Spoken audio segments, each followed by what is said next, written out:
கர்த்தருடைய நாமம் மகிமைப்படுவதாக. இன்றைக்கு நாம் தியானிக்க போகும் பகுதி வெளிப்படுத்துதல் 22ஆம் அதிகாரம், அதன் 3ஆம் வசனத்தின் முற்பகுதி. இனி ஒரு சாபமும் இராது. இந்த வார்த்தைக்காய் கர்த்தரை நாம் ஸ்தோத்தரிப்போம். இனி ஒரு சாபமும் நம் வாழ்க்கையில் இராது. சீரிய ராஜாவின் படைத்தலைவனாகிய நாகமான் என்பவன் பலசாலியாக இருந்தான். அவனுக்கு குஷ்டரோகம் இருந்தது.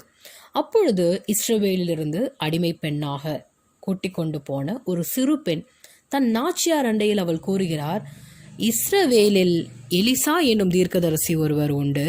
அவரிடத்தில் நீங்கள் போனால் ஆண்டவனுக்கு இருக்கும் எல்லா குஷ்டரோகமும் நீங்கும் என்று அவள் கூறுகிறாள். அதே போல நாகமானும் போய் அங்கு எலிசாவை சந்தித்து அவன் நன்மையை பெறுகிறான். அவனுடைய குஷ்டரோகம் அவனை விட்டு நீங்கினது. அப்போதுதான் நாம் காண்கிறோம், கேயாசி என்பவன் எலிசாவுக்கு பணிவிடைக்காரனாய் இருக்கிறான்.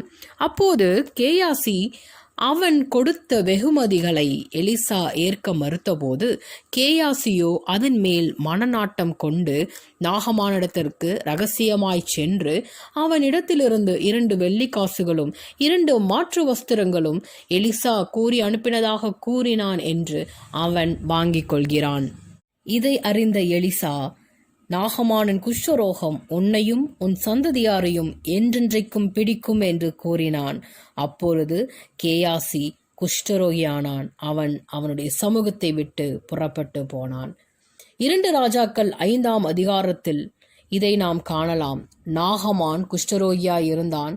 அவனுடைய குஷ்டரோகம் அவனை விட்டு சென்றது. அவன் தேவனுடைய மனுஷனுக்கு கீழ்ப்படிந்தான். அப்பொழுது அவனுடைய குஷ்டரோகம் அவனை விட்டு சென்றது. ஆனால் கேயாசியோ எலிசாவை பற்றியும் அவன் செய்த அற்புதங்களை பற்றியும் நன்றாக அறிந்திருந்தும் அவன் பணத்திற்காக ஆசைப்பட்டு, வஸ்திரங்களுக்காக ஆசைப்பட்டு தன்னுடைய இருதயத்தை அதன் மேல் வைத்தான். எப்போது உலகத்தின் மேல் அவன் இருதயத்தை வைத்தானோ தேவ சமூகத்தை விட்டு குஷ்டரோகியாக சென்றான். அது அவனுக்கு மட்டுமல்ல, அவனுடைய சந்ததியாருக்கும் அந்த குஷ்டரோகம் பிடித்திருந்தது. அது சந்ததியாக தொடர்ந்திருந்தது. இதோ சமாரியாவில் எலிசாவுக்கு அவன் செய்த ஊழியங்கள் அங்கேயே முடிந்து விட்டது. அதற்கு பிற்பாடு அவனை குறித்து நாம் காணவில்லை. புதிய ஏற்பாட்டு காலத்திலோ லூக்கா 17ஆம் அதிகாரம் அதன் 13ஆம் வசனத்திலிருந்து நாம் வாசிக்கலாம். இயேசு, ஐயரே எங்களுக்கு இறங்கும் என்று 10 குஷ்டரோகிகள் தூரத்திலிருந்து இயேசு கிறிஸ்துவை நோக்கி கூப்பிடுகிறார்கள். கிறிஸ்து சமாரியா எருசலேம் என்னும் இடத்தில் அவர் நடந்து கொண்டு பிரயாணமாய் அவர் செல்லும் பொழுது இந்த காரியம் நடக்கிறது. அப்பொழுதோ அவர் கூறுகிறார், நீங்கள் போய் ஆசாரியர்களுக்கு உங்களை காண்பியுங்கள் என்று அந்த 10 குஷ்டரோகிகளையும் அனுப்புகிறார். ஆசாரியர்களுக்கு தங்களை காண்பிக்கும் முன்னமே அவர்கள் வழியில் செல்லும் பொழுதே ஆரோக்கியம் அடைந்தார்கள். இதை அறிந்த ஒருவன் திரும்பி வந்து அவருடைய பாதத்திலே விழுகிறான்.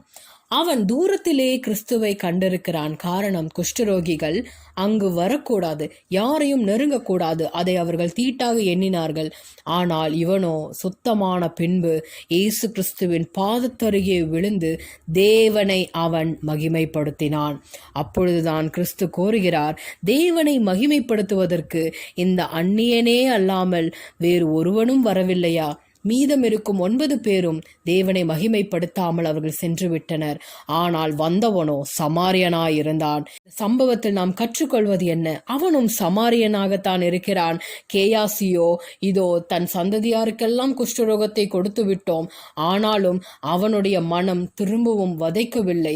அவன் திரும்பவும் தேவ சமூகத்திற்கு வரவில்லை. தேவ சமூகத்தை விட்டு புறப்பட்டான். ஆனால் சமாரியனாய் இருந்த இவனோ, இதோ எனக்கும் என் சந்ததிக்கும் இருக்கும் இந்த குஷ்டரோகத்தை இயேசுவால் குணமாக்க முடியும் என்று அவருடைய பாதத்தருகே விழுந்து, இதோ எனக்கு மட்டும் குஷ்டரோகம் சரியாக கூடாது கர்த்தாவே, என் சந்ததியும் அது பிடிக்க கூடாது, இந்த சாபம் என் சந்ததிக்கு வரக்கூடாது என்று அவன் திரும்பவும் அவருடைய பாதத்திலே விழுந்தான். இதோ அவனுடைய விசுவாசத்தின்படி அவன் ரட்சிக்கப்பட்டான். இயேசுவும் அதுதான் கூறினார், நீ எழுந்து போ, உன் விசுவாசம் உன்னை ரட்சித்தது. கேயாசி தன் சந்ததியார் எல்லாருக்கும் குஷ்டரோகத்தை கொடுத்தான். விட்டான். ஆனால் இவனோ தன் குஷ்டரோகம் என்னோடு நீங்கி போகட்டும், என் சந்ததியாருக்கு இனி வரக்கூடாது என்று அவன் இயேசு கிறிஸ்துவின் பாதத்திலே அவன் விழுந்து கதறினான். அதே போலதான் தேவனை மகிமைப்படுத்தும் தேவனுடைய ஜனங்களுக்கு பரம்பரையாக தலைமுறையாக வரும் சாபம் எதுவும் தங்காது. கிறிஸ்துவை அறிந்தால் மட்டும் பத்தாது, அவரை அறிந்து அவருடைய பாதத்தை நாடி தேடும் பொழுது நம்மை பிடித்திருக்கும் அநேக சாபங்களும் எல்லா தலைமுறை வியாதிகளும் நம்மை விட்டு நீங்கும் என்பது இந்த வசனத்தின் சத்தியமாயிருக்கிறது. கிறிஸ்துவை அறிந்த ஒருவனுக்கு கர்த்தரால் நித்திய ஜீவன் உண்டு, அவரால் நமக்கு ரட்சிப்பு உண்டு. ஆகையால் நன்மையும் கிருபையும் என்னை தொடரும் என்று, இனி என்னை எந்த சாபமும் தொடராது, நன்மையும் கிருபையும் மாத்திரமே என்னை தொடரும் என்று விசுவாசித்து நாம் முன் செல்வோம் என்றால் கர்த்தர் தாமே நம்மளுடைய சாபங்கள் யாவற்றையும் நீக்கி போட அவர் வல்லவராய் இருக்கிறார். அவரை விசுவாசித்த ஒருவன் மேலும் குற்றம் சுமராது, அவரை நம்பின ஒருவன் மேலும் குற்றம் சுமராது. இதோ தேவ ஜனங்களுக்கு கர்த்தர் தரும் வார்த்தை, நீ போகலாம், உன் விசுவாசம் உன்னை ரட்சித்தது. இது முதல் இனி உன்னை தொடர்ந்து வந்த சாபங்கள் இனி உன்னை தொடராது, இனி உன்னை தொடர்ந்து வந்த நோய்கள் உன்னை தொடராது, இனி வந்த பார்வோன் சேனைகள் உன்னை தொடராது. காரணம், கிறிஸ்து நமக்காக நம்மோடு கூட இருக்கும்போது எதுவும் நம்மை சேதப்படுத்தாது. அதனை நாம் விசுவாசிக்க வேண்டும். விசுவாசித்தால் நித்திய ஜீவனை அடைவோம், தேவனுடைய மகிமையை நாம் காண்போம். மனம் திரும்புங்கள், பரலோக ராஜ்யம் சமீபமாய் இருக்கிறது. இயேசு கிறிஸ்துவின் 2ஆம் வருகைக்கு ஆயத்தமாவோம். ஆமேன், ஆமேன்.